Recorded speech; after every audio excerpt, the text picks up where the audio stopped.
Good morning, good morning. Welcome to the Vibrant Morning. Today, Monday. With me in the studio is my co-host.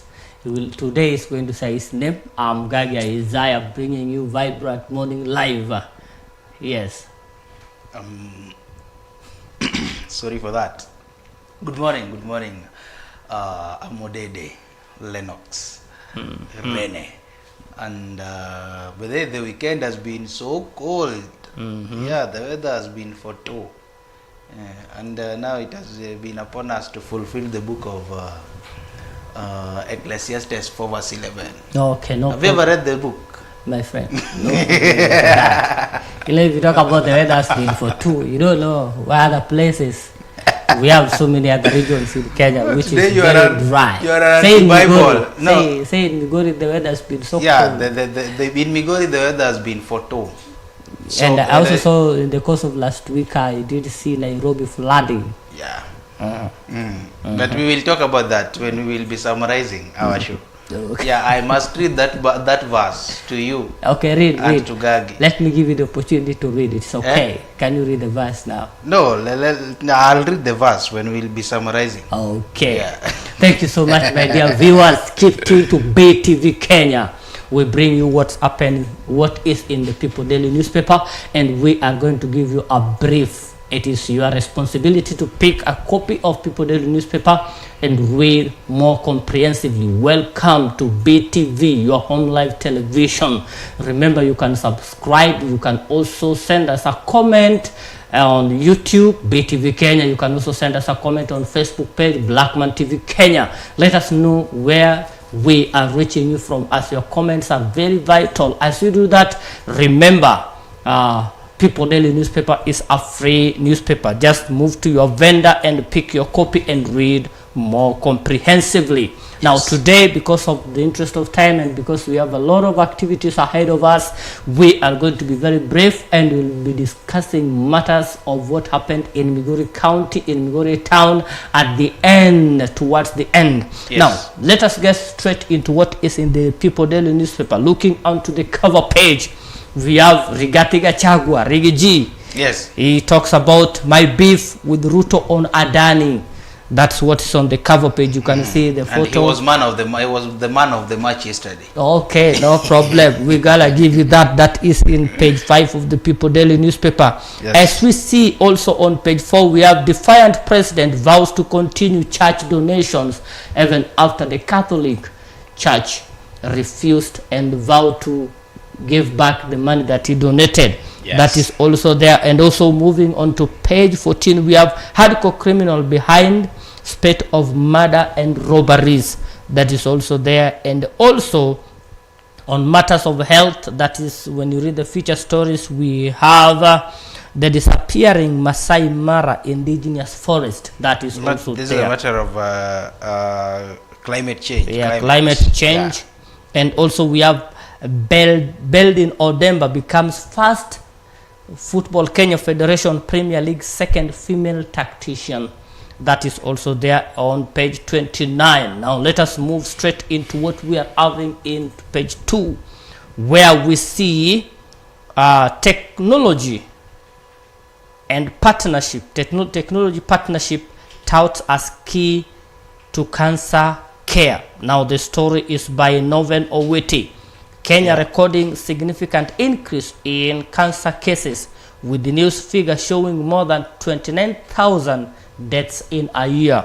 That is too much. Yeah, that is too much. And the part of the story says, integrating technology into cancer care will help improve outcome for the patients. Stakeholders in the health sector say the government is already leveraging new technological innovations in managing the disease as it seeks to strengthen cancer care and reduce high burden, said National Cancer Institute of Kenya CEO Elias Meli.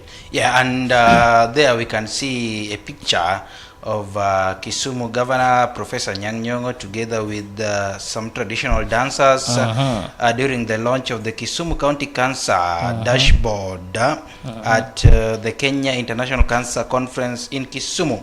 Yes, that is on November 21st, 2024. Yes. And Kisumu is prioritizing prevention activities with a strong focus on cervical and breast cancer screenings.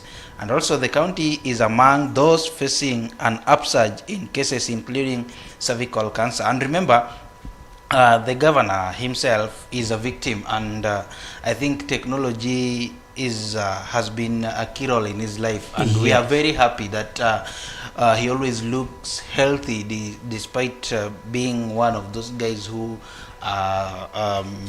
let's say are suffering from cancer. But we are very happy that he's also embracing the technology and bringing it closer to the people of Kisumu. Leo niko na kizungu kubwa sana. When you sit close to me, your English will grow.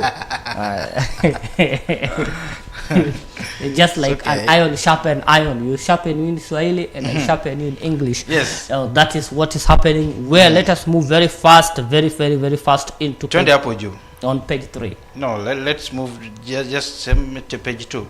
Oh, page 2. You talk about domestic violence victim recapitulates. Yeah. You know, it's very funny that this woman, I think the producer will give you the picture of the woman. This woman is a wife to a pastor, a church pastor, a church bishop. And it's very funny. It's not funny. It's surprising. And it is an irony. Irony is kinaya. That the pastor did this to her. And then she's saying that that was not the first time. So there's a woman there, Florence Wanjiku, a mother of 2 at Optimum Hospital in Nakuru, where she's that English is so big after she was stabbed 18 times by her boyfriend, who is a pastor.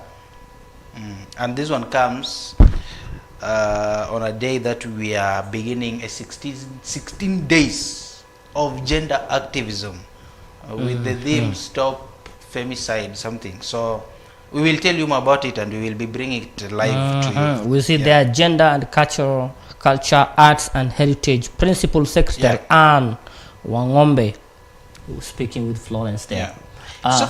So painful. But I wonder, pastor boyfriend. Pastor boyfriend. That is what you did read here. Or I didn't get it clearly. But they have 2 children. That one can't be a boyfriend. That's a husband. But what is written here? It is written stabbed by 18 times. 18 times by her boyfriend, who is a pastor. Yeah. It means hajapeleka ng'ombe.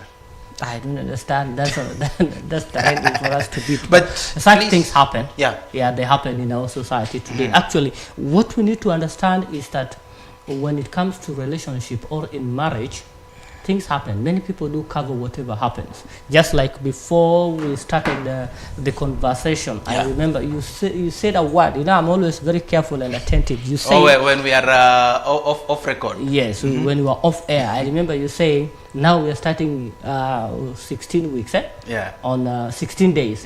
Against gender activism. Gender activism that's based on women and girls. And you are saying, if I will quote you right, you said that even men go through a lot, even being denied the conjugal rights. I remember you said that. So you never know, you know, people go through a lot. The challenge is that sometimes people don't just come out. No, the problem is men doesn't speak.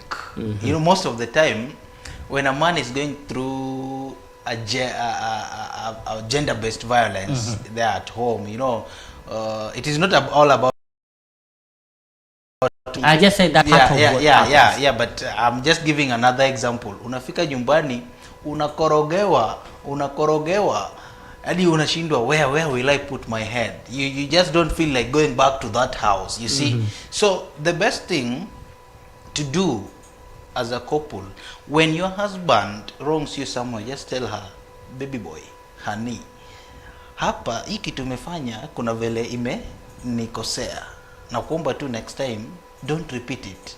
You know, when someone tells you that, you have to think, ameniongelesha kwa upole, it means that I have to stop this. But imagine when someone speaks to you arrogantly, rudely, it means that hata wewe utakuwa na akili, not akili but kichwa ngumu. Yeah, now you will be doing things. Now it's either you will be repeating the same thing, but you will be, but you won't be able to, you won't be able to do the right thing, because now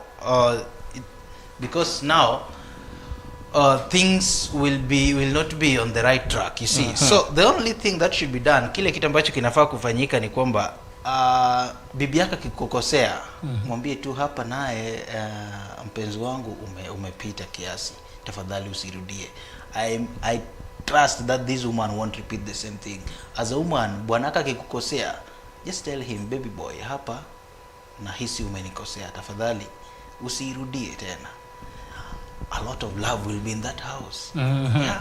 And I am pleading and I'm really praying. I'm hopeful that before the day ends, we'll bring somebody today to discuss matters on the gender-based violence. Yeah, it will be general. Yes, it will be general, so that we see where to place the matter. Now, with the speed, let us move to page 2, where we have health.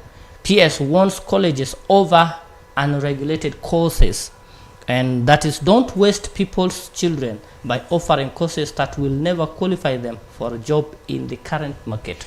Now that's what the PS is saying. The story is by Matthew Ndung. Let me give you a brief of what is in the story. Say the government has warned private colleges and universities against offering medical related courses that are unapproved by the relevant authorities. The principal secretary for public health and professional standard, Mary Mudhoni, expressed concern over proliferation of colleges offering numerous unregulated courses, saying they were not only wasting the learners' time but have also been swindling them as they end up jobless. Yeah, that's true. I remember kuna wakati nilikuwa katika chuo kikuu, alafu tume inayosimamia masomo katika chuo kikuu inaitwa Colleges and Universities Education, CUE something. Walitoa baadhi ya kozi ambazo hazifai kuwa katika vyuo vikuu na colleges. And these courses were termed as bogus courses. They are courses that can never take a student somewhere, but then you find that they are there. So one of the schools that were affected was my alma mater. I won't mention it because now I am defaming it. That's right. I won't mention, but you find that there were several courses that the school was offering, and then it happened that the commission listed all the universities plus the courses that they are offering that are taking students nowhere, and then nothing was done. So I think it's upon the government that once such report are produced by the commission, by the relevant commission, then they need to take action and stop the courses immediately, and then they transfer the students to the relevant courses. Yes, because I remember nothing was done, by the way. The students who were taking the courses, they continued with their, waliendelea na masomo yao, wakamaliza, wakahitimu, and then nothing, no action was taken even by the government and by the universities themselves. So we need the commission to again review the courses and then to stop the irrelevant courses, because our graduates are suffering outside here. That is what is there. Please grab a copy and read more comprehensively. As we move to another story, new roads upgrade Mark City as region trade nerve center.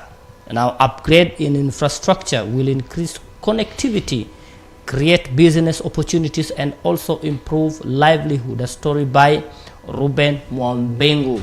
And the story says Mombasa City has been handed a game-changing infrastructure upgrade following the opening of the new Mbarari Nyerere Road and Bamburi drainage outfall. Now, the transformative project born out of partnership between the county government of Mombasa and the United Kingdom government and the Royal Danish Embassy and delivered by Trademark Africa has not only alleviated decade of traffic congestion but also elevated the life of residents and businesses. Now we see that in Mombasa they're doing a great job, as we can see now the different stakeholders, that is from Dutch Republic, from UK, have come up to see that some of the infrastructure, some of the roads in Mombasa are built up properly. And now we have seen this is increasing. A lot of transport has been eased, and we have also seen that at the same time we have seen that people have also benefited from this. Now that is what is in the story. Please grab a copy and read more comprehensively. Now moving on, we see Eliton School ranked top globally. A Kenya-based international school has been ranked among the best institutions globally after a section of their students topped in the International General Certificate of Secondary Education IGSCE exams. Now I think that's a plus to our republic, to our nation. That means that our nation is doing great. Now we move on to page 4, where we have nobody will dampen my spirit of gifting church. President Ruto says that, and we see head of the state puts on brave face to shake off the humiliation from last week Catholic church refund of his donation. And the president has vowed that he is going to continue to. And remember, it is the same president who stopped church donations. Was it Harambes? Is a Harambe different from donation? But you see, that was constitutional. That is constitutional. That is with the members of the parliament, the politician getting into church to donate. I think it is constitutional. So what about the other one he stopped? I'm not there. I'm out. But anyway, this is another leeway for the politicians to continue in church building and all that, because over the past few days I think walikuwa wamekuwa na nafuu kwa sababu watu wengi wako wanawalika kwenye Harambee. Lakini you see, some before the Harambee ban, you would find Governor Ochilo Ayako having several Harambees in a weekend. You know, Nyatike, Siji Uriri, Awendo, in a weekend. And then so it means that these people were very busy doing Harambees, or especially on a weekend, they did not have time to spend with their families, which is very important. But now the Harambee is back. It means that the people who elected you leaders expect those letters. Nikona Harambee. It is not like the Harambee is back. Now this story focuses on the president, and it focuses on once the president is doing it, it means that the juniors must do it. It is that simple. That's a bit harsh, but the storyline is, what we have in the story is that President William Ruto yesterday maintained that he will continue raising funds for churches. Good. Days after the Catholic Church rejected his cash donation. I think the Catholic Church also, everybody needs money. Not even that everybody needs money. I think you can't just, the church is double speaking here. The Catholic Church is double speaking here. You know, Pia, they have been receiving. Where they have been receiving, and then again, we never know whether they took some, then returned some. We don't know. We don't want to get into that. But I think that is hypocrisy. They were preaching wine while drinking water. They were drinking water while preaching wine. They're preaching wine. And they're preaching water, but they're drinking wine. Yes, that is it. Okay, all the same, which is good. Now we move on to another story. State to undertake major crackdown on fake pesticides. Now story by Dorcas Mbatia. It says Agriculture Principal Secretary Dr. Paul Kiprono Rono has announced a national crackdown on fake agrochemical, which he termed as poisonous and dangerous to human consumptions. Good. Now this has been happening. Have you met them along the road? Who are men, who are panya? wa kunguni. Yeah. And you buy wholeheartedly, Yeah. knowing that it is going to work for you. Only to reach in your house, do the gymnastics they have said, nothing happens. Nothing happens. But it is normal. It is normal. But you know, those people, I think being the fact that hizo bidhaa hutembea sana kwa jua, first of all, zinapoteza nguvu zao. Kutembezwa sana kwa jua ama kutembea sana kwa jua? Kutembea sana na kutembezwa.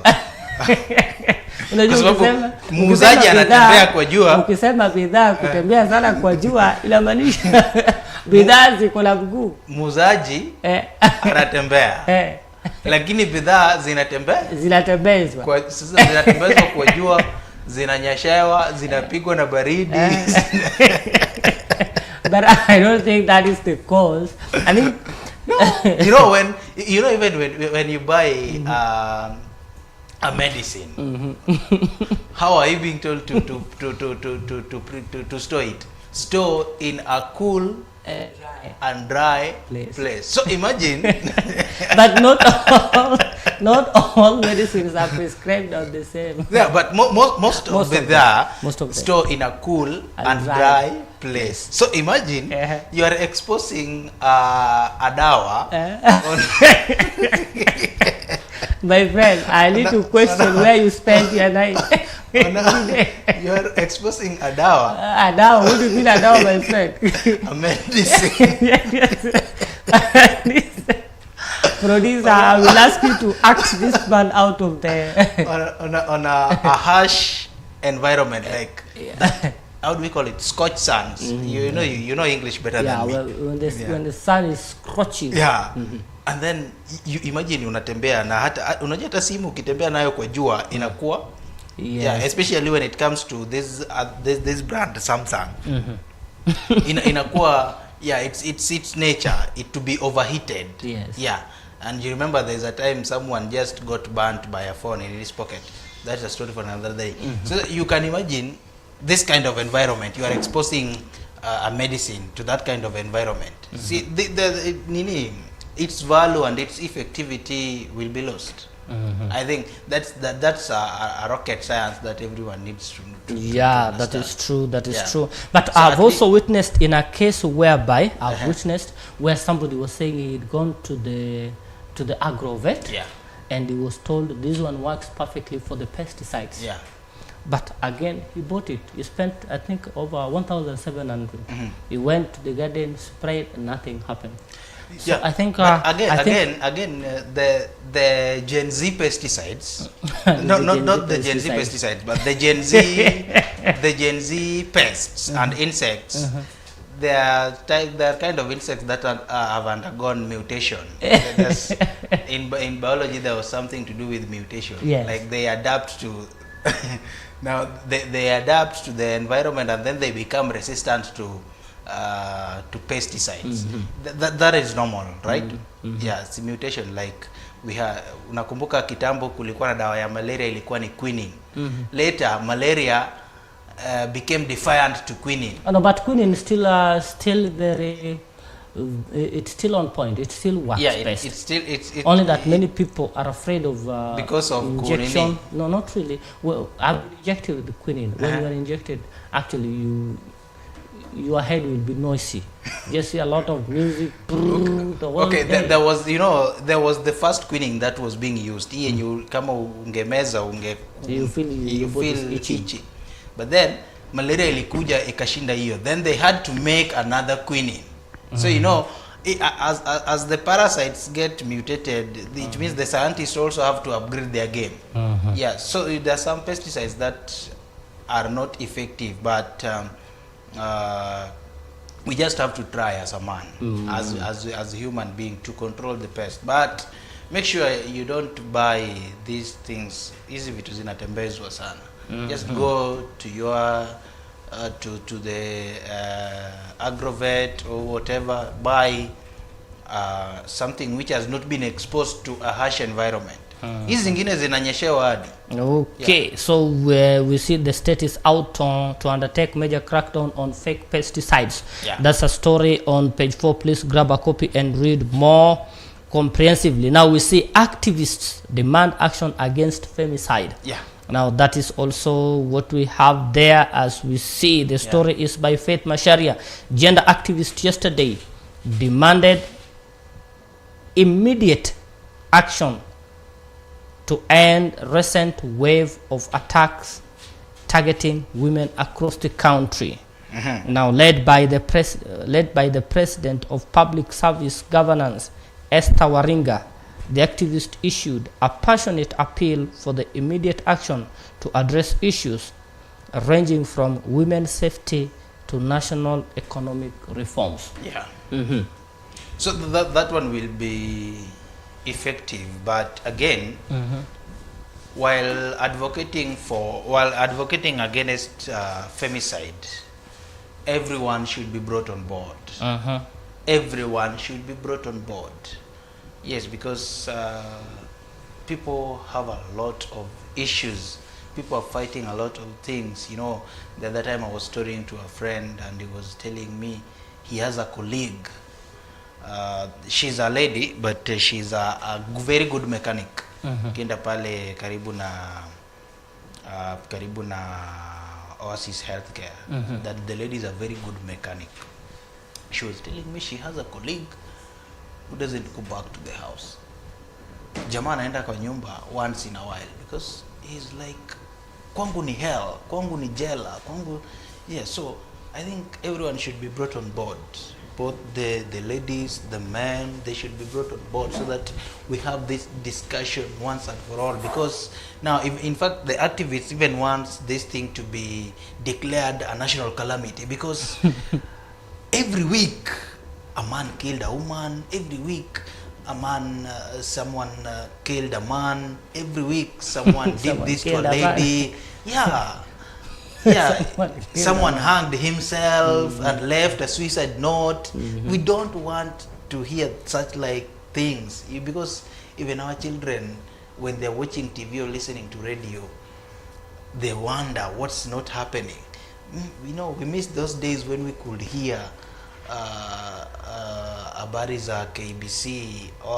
Everything you could hear is all about rais amefanya hii, rais hii, ama watu wamefanya hii. But nowadays, someone hanged himself, someone killed a brother, someone killed a mother, a man killed a man, sijui nini. No, we don't want such like things. No, and remember, today we are marking, we are beginning the 16 days of championing against femicide.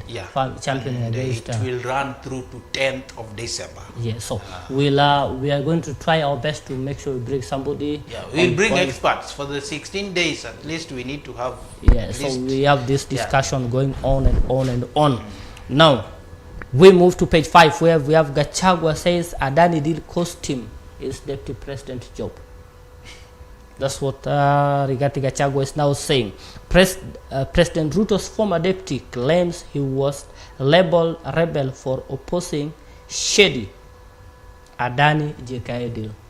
And the story is by Anthony Mwangi and Kefa Otieno. He said the former deputy president Rigathi Gachagua yesterday revealed that his opposition to the contract between the government and the controversial Indian firm Adani Group is what led to his fallout with President William Ruto.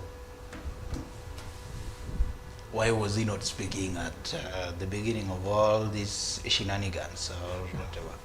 I wonder now. Today you are no, he's my friend, but he failed to do the right thing. He failed to do the right thing. He failed to do the right thing, and the right thing was by resigning. Now, right now. Was by resigning before even the impeachment motion. You see that man from Homa Bay? Yes. He was even offered a job as a county committee member, executive committee member, and he rejected it because he knows his value, his worth. You can't work for people who have rejected you. So, former not president, but former deputy president Rigathi Gachagua, he would have resigned. Sasa ungekuwa unalialia hapa. Sasa hata kama ungekuwa unalialia hapa, kuna watu wangekuwa wanakusikiza. Lakini sasa hivi kuna watu watasema sasa hivi unakufa maji. Unakufa kifo cha maji.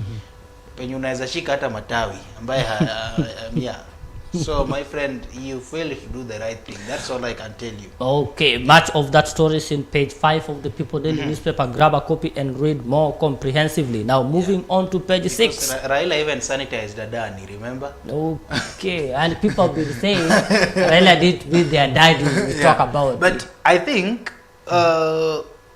when on Friday, we had an interview at Rongo with the Honorable Member of Parliament, Uriri, Mark Nyamita, and then we asked him the question.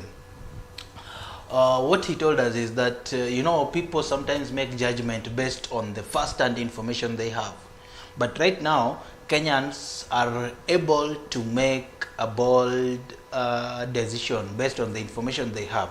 So I was wondering, by the way, that Kenyans already had the information that this Adani thing, we call Kenyans calls it. Is it calls it or call it? Calls it. Yeah, calls it Adani thing. Yeah, because Adani has a record of being corrupt back in India, and it was all over and it was circulated everywhere. I believe even you saw it. You saw the screenshot, or rather the picture, or rather the part of that gazette that was defaming Adani being corrupt back in India. So why were they waiting for Adani to be interdicted in USA? Is when they cancelled the nini. So it means that the president, or the people, the people in top leadership, they should hear what the ground is saying, because the ground was against Adani right from the beginning, right from the start. But they decided to put, walichukua gundi wakaweka kwenye masikio. Yeah.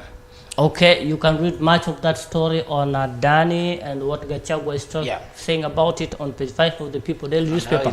Now moving to page 6, where we have the current deputy president, Kithure Kindiki, saying words alone cannot build a country. Yeah. And deputy president says fault finding should highlight issues of concern as possible solutions. Yeah. When you see a fault and you bring it out, it should be to help, not to criticize. Yeah. And it should be an initiative point whereby you begin to take action. Now the story is by Samuel Karekwe, said the government has turned the heat on leaders, accusing them of inciting Kenyans instead of offering solutions to problems that are crippling the public service. Leaders who have been vocal in criticizing the government are insecure, said the Deputy President Kithure Kindiki, adding that they are harboring ill intentions against the Kenya Kwanza administration. Now, that's what the Deputy President is saying. Now, we should actually come out. We should do something about it, not just talking. I think the problem is that even if we give a solution, the problem with the state or the government is that will they take action? Will they hear what the Mwananchi is saying? Yeah. I think what I will... that's the big question. What I can add is how do you bring the suggestion? How do you bring an issue on the table? Because we have learned this is going to erupt into a problem. Yeah. If you go outside there and start making noise with it, and you are a politician, you are a leader, most probably you will be seen as somebody who is politicizing and somebody who does not give what. But imagine if you have a concrete evidence, you have all the backings, and you just stipulate this, just lay them on the table, say, come, let's look at this and this. So I think most of the time the reason why the government also take them for granted is because these people themselves, they don't actually table this. They do it as politics, and that is why Nani is saying, Deputy President Kindiki is saying, it is not just fault finding. It is about laying these things bare. Let us take an action. And again, the government, when it comes to important things, they don't give the Mwananchi chance to participate publicly. That is public participation. You know, what we saw during the impeachment of Gachagua was the best thing. everybody was involved. Everyone gave, sorry for that, sorry, everyone gave out his opinion concerning that. But then, we've always said this here in the show that there are some important things that the government would have ensured that the opinion of Mwananchi counts. We have the SHIF, or rather the SHA, we have the new university funding model, we have all the government programs that they have. Those are some of the things that they would have engaged the common Mwananchi and ensured that the common Mwananchi, his opinion is counted. And then, if in any case that the common Mwananchi is not understanding anything, that then they need to educate the common Mwananchi so that they can understand it. But here comes a case whereby I really wished the way that case was rushed is the same way the government should put its energy on ensuring that the common Mwananchi gets services and gets his opinion or his voice heard. Okay. That thing was so, in a span of 2 weeks or 3 weeks, Gachagua went home. Yeah. Okay, just moving on, you can grab a copy and read that story on page 6 of the People Daily newspaper. Now we have UDA backs Nakuru majority leader ouster. Yeah. Now that is on page 6, a story by Bernard Waweru. Says the United Democratic Alliance UDA party head office has endorsed the decision by Nakuru County Assembly member to oust majority leader Alex Langat. The decision was taken when the party National Secretary General Omar Hassan convened a meeting of the party MCS in the assembly. Yeah, that matters to do with UDA. Please grab a copy and read more comprehensively. Now we move on to page 8 very fast. How evangelical Ruto has fallen out with the church. I love how people are very creative. Now Ruto is evangelical. How he has fallen out. That's a story from the BBC. William Ruto, who became Kenya's president 2 years ago, riding on the coast or on the crest of Christian vote, has been visibly shaken to find that over the last few months, church leaders of all creeds are losing faith in him, seeing him less as savior and more as a greedy biblical tax collector. Have you heard the way the story is brought? You know, I would have said something, but I've just remembered that I'm on record. But I'll keep it. I'll tell you it off record. The problem with this is that you utanishtaki kwa watu. No, I won't. How can I do that? But this is public. But I think I have nothing to say. But I think the church and Kenyans, they have, we call them over expectations. They expect more from President Ruto than what they should expect from him. Not that I'm supporting the president, but you see, the president has only worked for now. This is the third year. Yeah, And you see, even you, when you're given opportunity to serve, you're supposed to be given time. You see, you don't expect the president to move into the office and to tomorrow things. He has to align. You know, when the president was campaigning, there was the 100 days in the office. That is, remember that? That is everywhere. That is everywhere. You see, everything as a challenge. Let me narrate this to bring it close to me. You know, I have some of my friends. They are very, very good close friends. Yeah. Well, when I got married, they were like, on the wedding day, they would come and whisper. They were bringing their gift. They come and whisper, Isaiah, now you have 100 days to prove that you're married. No, you see, but the ground sometimes they seem to be hostile. So I'm just saying my ground was hostile because at the end of the day, God blessed us with a child. Yeah. But you see, what I'm saying, in other words, that you may think that things are going to be the way you planned, but eventually find that things are different. Things on the ground are different. So I think the government should just give him humble time. The people of Kenya should give him the humble time so that he put his house in order, so that he sees what he can do. We don't expect within a span of 2 years. This is the republic. There are things that need to be put in place, honestly. And I think nowadays churches consist. No, I don't. Sita kurusha maneno. I hope you know say that I'm supporting the President William Ruto. No, I won't say that. Somebody's very ideological. What you've said is full of wisdom. It's full of wisdom. On the ground, things are different. Yeah. You know, until you get a situation. You know, I love football, and I love the spectators and the fans. Yeah. When they are outside there, they know how to play. They will tell you. You should have placed the ball there. Yeah. You should have been faster now. You should have done this. You should have given it to so and so. And so.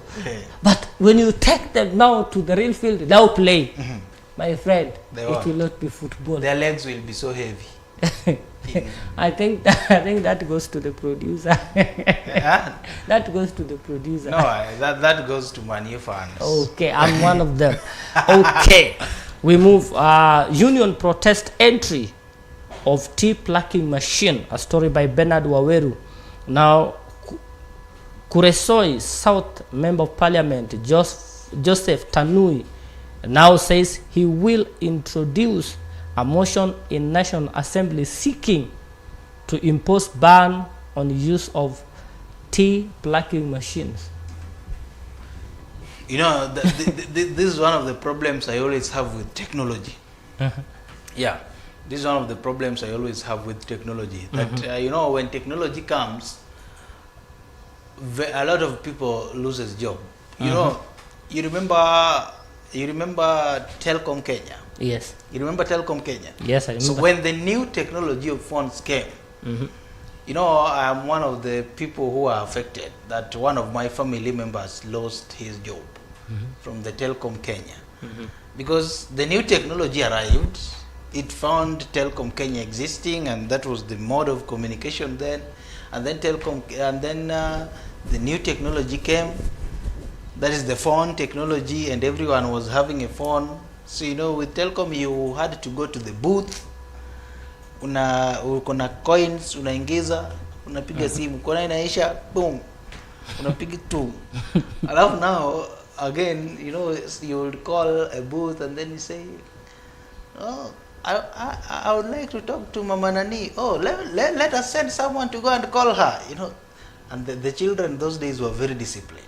Yeah, they would come to you, Isaiah, tell you know what, there's someone at the booth who wants to talk to you. And then we used to enjoy looking at how these people are communicating. You know, when ukamwita mtu naangalia venye ana communicate. Now you remind me of a story when the telephone rings. Yeah. That's a story. I think it was in Standard 3. Yeah. When the telephone rings. Yeah. So you know, so when the phone came up, almost everybody in Telkom Kenya got laid off, and these people were so traumatized.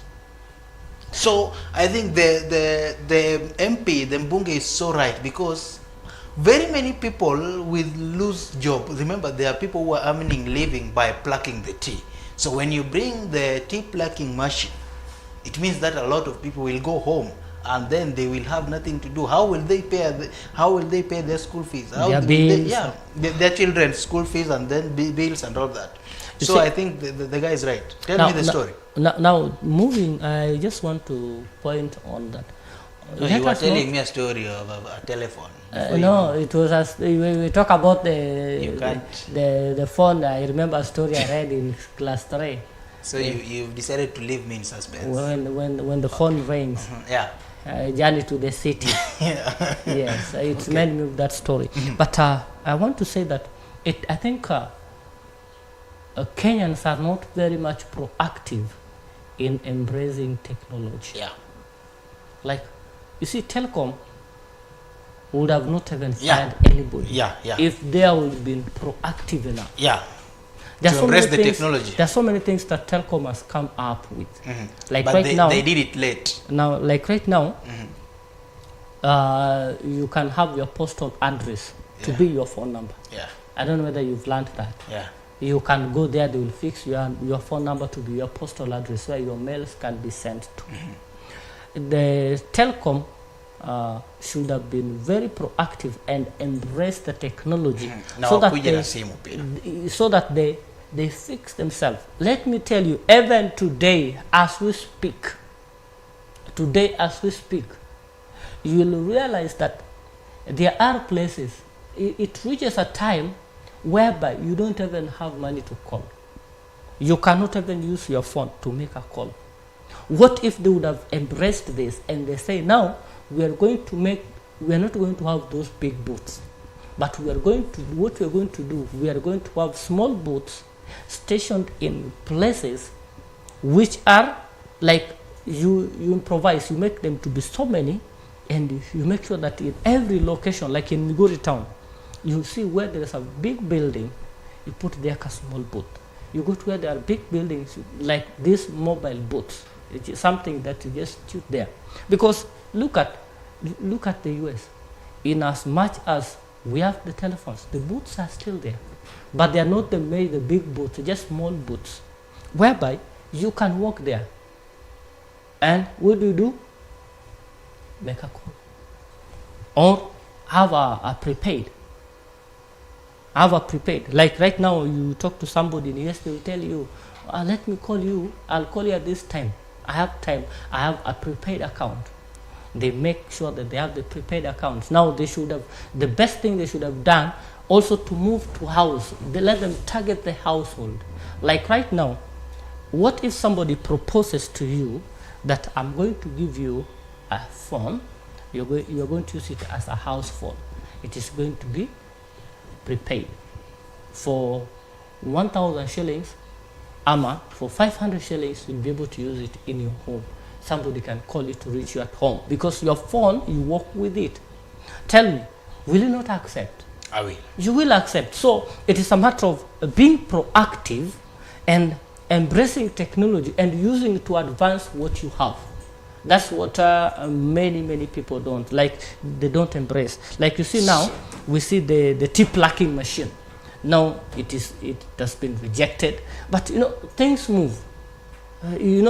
Somebody says one thing that you cannot do is to resist a change. Yeah, so you have to change with the change before the change changes you. Yes.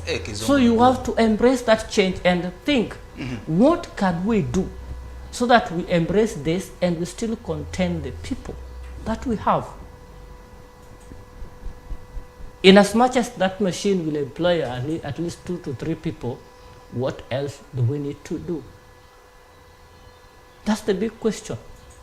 Because if you find what you can do, the machine will be working, the people will also be still working at the same time. Nobody will be complaining. You're wise. So I think that's what we Kenyans lack, but Yeah. that is it. We move to page 10, where we have quotes of the day. Today I'm going to read all the quotes of the day by No, Sam. you are selfish, Omera. I'm not.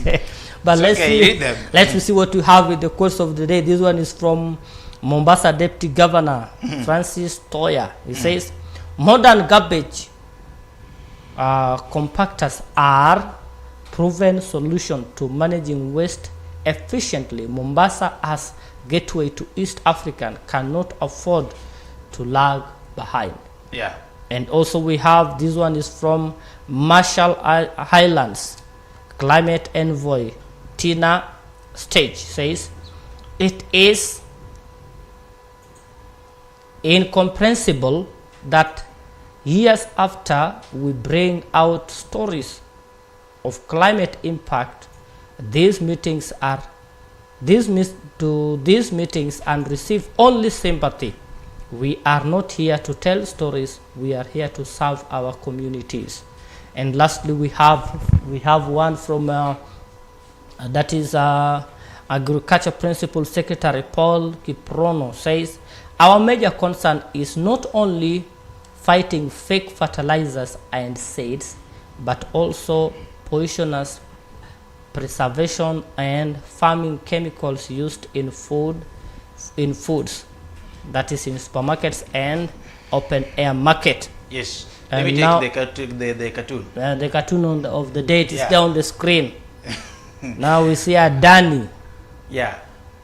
You remember the puzzle? Yes, I Whereby remember the puzzle. ulikuwa unatafuta njia ya kuingia nayo Na na ya njia ya kutokea. ya kutokea nayo. I wonder how Adani is going to get out of this. So but I can see uh-huh. if he uses the upper route Uh-huh. and move to the right hand side Uh-huh. and they pass through there and click there and moves, you'll find his way out. Are you sure? Yeah, I'm sure. Look at the right hand side where his hand is holding. Uh-huh. If he moves through this, the pathway is There- behind his left There's hand. a blockage somewhere there. Behind the left hand, hapo nyuma yake goes to the back. I don't see any njia there. Okay. Yeah, our viewer, you will also help us to find this njia. How will Adani get out how of will there? Adani get out? Let's move Now. to quote to oh, how do we call it? Okay, let me move to the thought of the day. Yes, thought of the day. It say, ever tried, ever failed, no matter. Try again, fall again, fail better. Eh? Samuel Bucket. How do you feel better? Meaning you fail, but with improvement. It's okay. Okay. Let us move very fast to Yeah. sports. Let us move very fast to sports and see what we are having on the sports. You know, on the sports, we don't even have to look at it. Yeah, we have to tell you the reality of what is happening. Yes, Man So- City was beaten Uh-huh. What 5 times in a row. This is the first time Guardiola is being beaten 5 times in a row in his football career. 5 times. Hey. Watu wa kuwekeza. So what are you saying in a nutshell? In a nutshell is that I don't see Guardiola winning this. Guardiola this time round must be in number 7 and below. But I remember Guardiola himself had said earlier that this time also let it be for another person. No. Someone was telling me, someone, in fact, not even someone, a producer, Legrand, is that this Ballon d'Or thing, it comes with a curse. of What its own. curse, my friend? That anytime when you look at history, you know, sometimes football, we tunakuanga mafans wa Man United, tunaangazia history kidogo alafu tunarudi kwa team zetu. Nyinyi ndo mnapendanga historia. So he was telling me that anytime Messi won the Ballon d'Or thing, then Barcelona was at its worst. Like haikuwa inachukua ligi. And anytime Cristiano Ronaldo also won the Ballon d'Or thing, then Real Madrid was not performing to its best. You know, like they were being beaten, hawachukui ligi, nini, such like things. So he was telling me that it is the same thing happening with Man City right now. The Ballon d'Or thing is has put a spell on them. But we just hope for the best. Okay, Yeah, now but we move to sports on page 35. I'll give you time to talk about that. Victory lap. Now we see Dan Keyo delivers masterful performance to claim chairman's prize at Kiambu Golf Club. That's a story about There's a Kiambu. story about Golf Club. About golfing. I know you are not good with golfing, Yeah, so yeah. That, you ule ni mchezo wa don't understand. ule ni mchezo wa mabwenyenye. now Mchezo wa watu wako na pesa. Yeah. Tore Yeah. Bobe. Tore Bobe. No, pronounce that thing good. Tore Bobe. Tore Bobe. Bobe. Okay. Sema Bobe. I'm afraid. No, Let us not no, get there. you can't. I want to teach you how to be a kisi. Just say Tore Bobe. my friend. Just say Bob. Bob. Bobe. Not Bobe. You know, that one is not. Ask any Kisi around. He will tell you it's Tore Bobe. Okay, Tore Bobe. The B is silent. Stand still. Now we see that the Shabana Hearts fought win against host takes them 11 with a chance for further improvement as Brewers bounced back in weekend fixture. Yes. Now Shabana FC picks up their second win of Football Kenya Federation Premier League, while Tusker bounced back to winning just way on Saturday. Yeah. Now we see the SportPesa Arena in Muranga. Shabana sealed 1-0 victory over host Muranga Seals thanks to 61 minutes goal from Matthew Tigisi. Now we see that. Hope for the best for Shabana. We hope Shabana is going to do well. And also we have also another story there. Show of might as 53 delegates endorse Petra ahead of Football Kenya Federation polls. Yeah. Now Football Kenya Federation team Blue president candidate Doris Petra pictured and her managing and her running mate Nick Mwendwa made a major strike victory in upcoming Football Kenya Federation national elections after 53 delegates endorsed their joint ticket during retreat in Naivasha. Now we see Nick Mwendwa is still on. It's very funny that Nick Mwendwa was the FKF boss, and now he's going to become the FKF deputy boss after the lady. You know, the lady was her deputy boss, and now the lady is going to become her boss, and he's going, and now he's going to become the deputy boss. It's very funny. Let us wait to see also hat-trick hero OJ leads KCB to victory in season opener. A story by Patrick Wanja.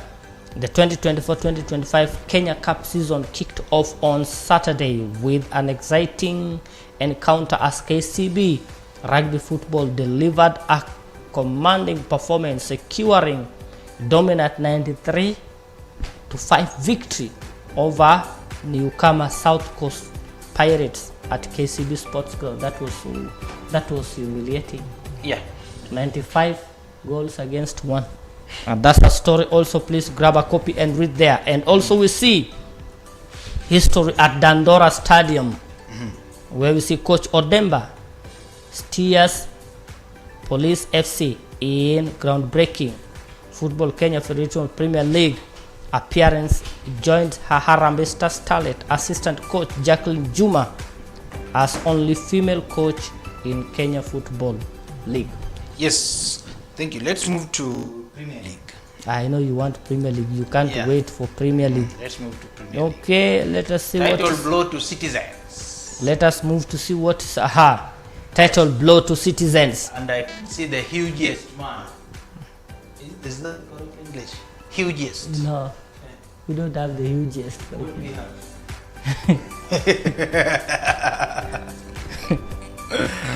The hugest man. That's a new English. Yes, that's a new English. The hugest man in EPL. And that is Erling Haaland. You can see him there. Very disappointed. Very disappointed. 4-0. Kama hujazoea They kupigwa. were humiliated 4-0 by Tottenham. Kama hujazoea kupigwa, alafu unapigwa. It's very sad. But we hope for we don't hope for the best. We don't hope for the best for Manchester City. We only hope for the best for the trio. That is Liverpool, Arsenal and Chelsea. Okay, Man City lost 5 in a row. Good. As 4 goals Spurs dominate the champions Etihad, the worst run in 68 years. Now, surprisingly, Guardiola, you know, Now, after that defeat, Guardiola looked like Ten Hag. He resembled Ten Hag. I wonder what you're bringing, what you're getting into, but you're forgetting. No, he lost his Sora. In the last 5 games that Man City had played, they have lost all. Good. I said In that. the last 5 games that Arsenal has played, Arsenal has only won 1. in the In last, the last five games that Manu has played, yes, where Manchester has won 3, drew 2. and Chelsea? where is Manchester United? No, In we the are table. coming. You see, one thing I'm not worried about is Arsenal being at the top. You're like a student. And I'm so happy that Arsenal is not at the top this time. So by the time the league will be getting into second leg and nearing towards its end, you will realize that Arsenal will be very far from winning you're the title. like a student who has scored A plane in CRE, and then other subjects he has D, and CCC. But And there's your see, colleague who has got an A plane in maths, an A plane in physics, in all those subjects, and then he has a D in CRE. And then now you claim that you utashindana na huyu. You see, that is Man U. Your analogy is not making sense. That's the truth, because your analogy is not making sense. Because Manchester has not lost in the last five games. Yeah. They have not lost. Now what's the difference? So you can't grade it 90 and D. You can't grade it A and D. It's okay. It's okay. Okay. Briefly before we wind up. Yes, I was to read you a verse. Before you read me a verse, what's happening in Migori County? What happened? Jasuna is back. Please, let us be serious. Yes. Now, give me a brief of what happened. What is happening in the county of Migori? On Saturday, there was a burial ceremony of Bishop Dr. Isaiah Amonde. Amonde's mother, not yes. Bishop Isaiah Amonde's mother. Usitoke hapo mtu aze kusema nimesikia Isaiah Amonde amekufa. No, it was his mother who was being buried, and we had several leaders in attendance. In attendance, there was the Migori County Senator, Migori County Governor, the Uriri Member of Parliament, and we had the area MCA, Jojo Mamba, and many other people, and the how do we call wale watu wameenda kuomboleza, mourners, and the mourners, yes, like us. No, me, I went to eat. Yes, me, I went to eat. You did not go there to get news. Yeah, I went to eat. Not to get news. No, news I had to get, and the news I'm giving it to you. Yes, news. You have to eat, and then you get the energy to get news. So what happened is that Bishop Isaiah Monde told the area MCA point blank that if they contest, he can defeat him in getting kura. No, that was the funniest thing, because what happened is Bishop wanted peace in that funeral, because most of the time when you follow the protocol is always that the area MCA speaks, then welcomes the MP, then the Mbunge welcomes the senator, then the senator welcomes the governor to speak. So, but most of the time when such things happens, katika kaunti yetu ya Migori kumekuwa na vurugu. So what the bishop was avoiding is that the bishop called the governor to at least invite all the leaders who are in attendance, because now the governor was the president of the county. Which the governor did. Yeah, which the governor did, but the MCA was against that because he felt that the protocol was breached. But then the bishop was bold enough to tell him, no, relax. This is our home. I am your host, and I do things as a host. So the MC again resisted, and then told you know what, mimi hata tukisimama na wewe sasa hivi na kushinda kura. And then that happened now. But I loved the way politics was played there, because everything was cool. The senator, you remember, had a difference with governor, but that day he did not place that difference. He just told the people of Migori that, among the politicians you gave the hardest task is the MCA and the senator. These people doesn't have a location, but they are trying their best. And me as a senator, what I have done is to ensure that there is money that has come to the county. And now it is the work of an MCA to do an oversight and that is what I am trying to do as a senator. But if there is anything developmental, I can bring it through my friends. Yes, and he never. He did not bring up the issue. The issue of their difference and all that.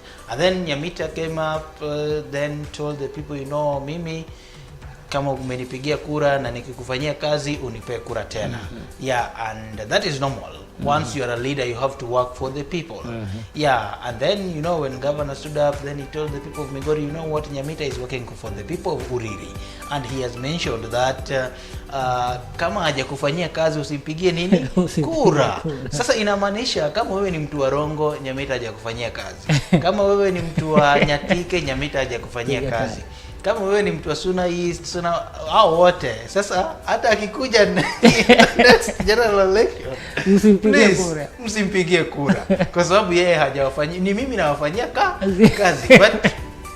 But I really loved how the politics was played. And you know, remember Nyamita also said that, you know what, ngamoko tiye dokanye dala. Yule mtu ambaye hajafanya kazi anaenda wapi? Nyumbani. And the governor comes and says, you know, it is true that ngamoko tiye tutimronade anarudi nyumbani. Sasa hata mimi nawafanyia kazi. Lakini yule mtu ambaye ataenda nyumbani ni mtu ambaye atakuwa anatafuta kura mahali atafanya nini? Hajafanya kazi. It was so nice. And it was so nice. But I also realized that Nyamita talked with the press after that. Yeah. And he said so many things. Yeah. Oh, by the way, yeah. Actually, he spoke to the press before that because he was in Rongo on the same day, whereby he was asked about the issue of not attending the ODM delegates meeting at Migori Stadium. He said that he denied that hiyo haikuwa mkutano wa ODM. But he said that the mkutano was for an individual who was trying to use the surplus money he had. He did not mention the individual, but what I know is that the people of ODM attended the meeting. Yeah, and it was attended by top officials for ODM. But the only problem is that it was not attended by leaders who are elected in the Migori County, like women rep. You know, women rep is not a member of ODM. He will become a member of ODM a year to election. We had the senator, the 6 MPs, and one of the MPs happens to be the county chairman. They did not attend, and he was saying that the meeting was not for ODM. And remember, sometimes back, the Nyatike MP Tom Odege explained that the reason they did not attend that meeting is that there was no proper communication, and again they had a very busy schedule at the parliament discussing the CDF matter. So we don't know who is saying the truth, but all we know is that the meeting the meeting took place and it was successful.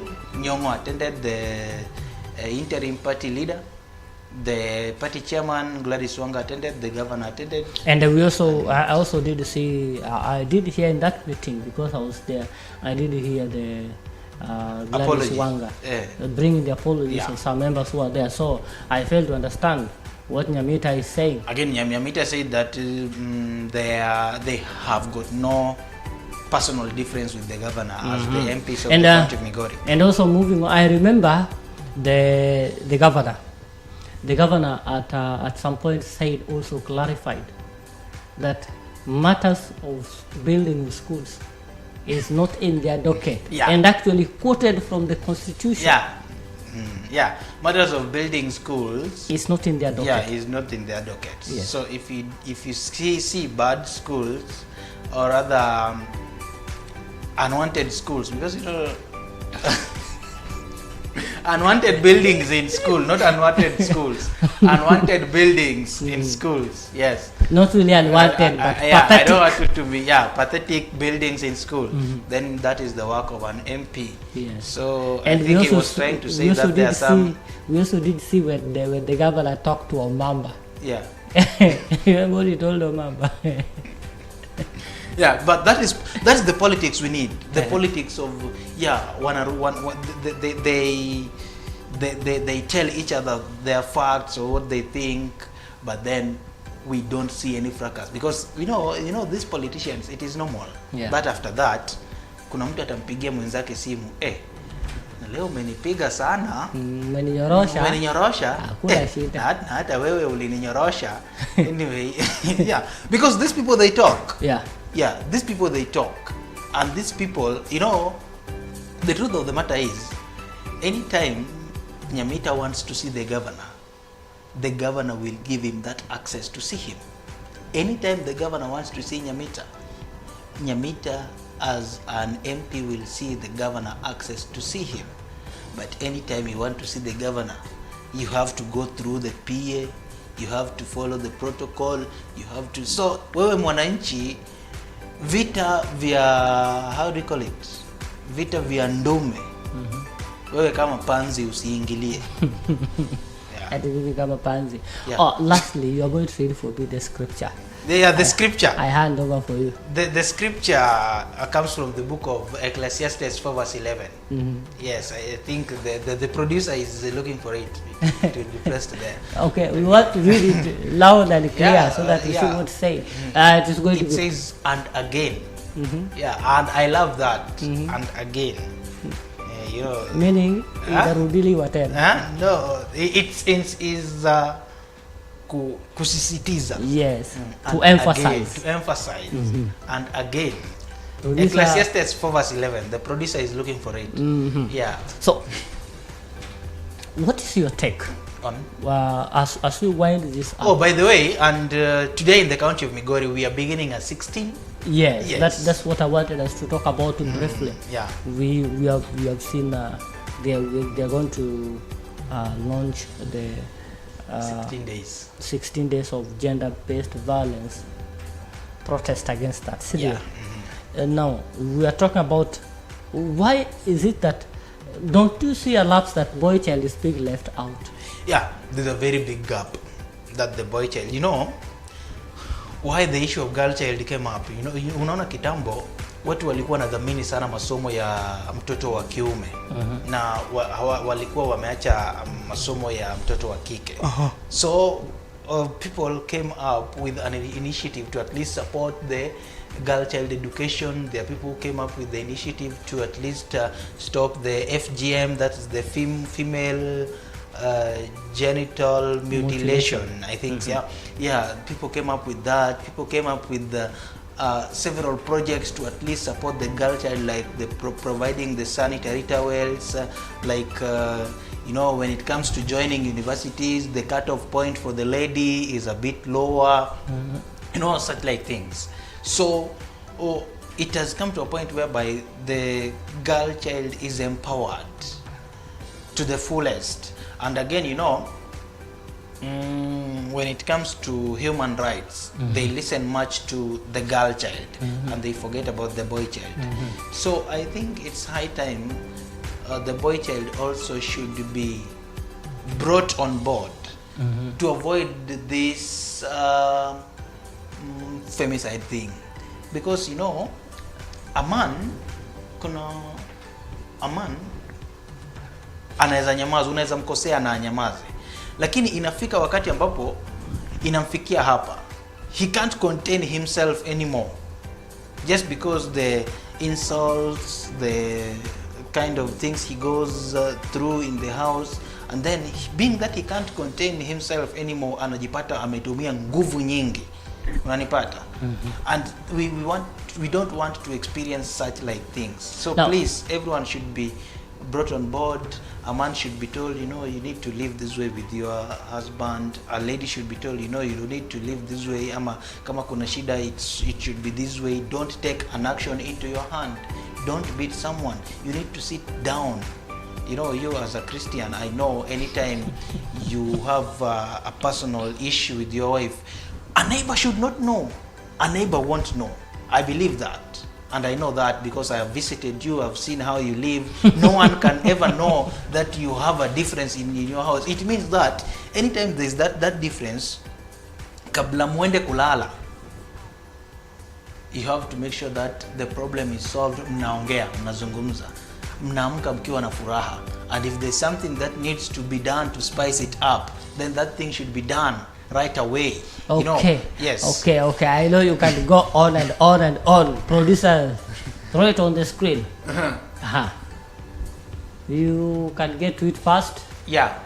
Also, if two lie down together, they will sleep warm. They will keep. They will keep warm. But how can one keep warm alone? Yes. I always love the King James version. Yeah. I always love the King James version. It says, and again, if two lie down together, they keep warm. But how can one keep warm alone? Now, I move to verse 12. Move to verse 12. I like you're a good Bible reader. I like that, eh? Yes. I like that. I like it. You know, when you're a good Bible reader. I always, that is what happened over the weekend, by the way, because the weather on Saturday and Sunday. Okay. I think we need to end it there because we have a lot. Producer, I don't need to throw it up again. I think we can just move on. Yes. Okay, read it saying. No, verse 12. Verse 12. Though one may be overpowered by another, two can withstand him, and a threshold cord not quickly broken. But the King James version brings it the way I like it. Okay. When though one might be attacked by an enemy, but when you are two, you are able to defeat the enemy. Now,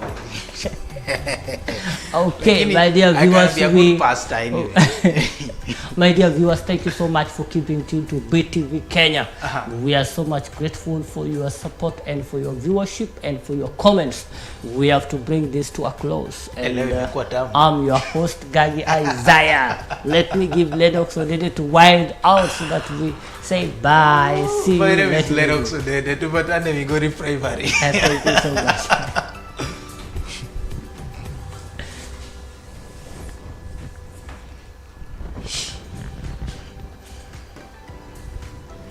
Omakuende mameti mwanyere mang'eny. Ung'ado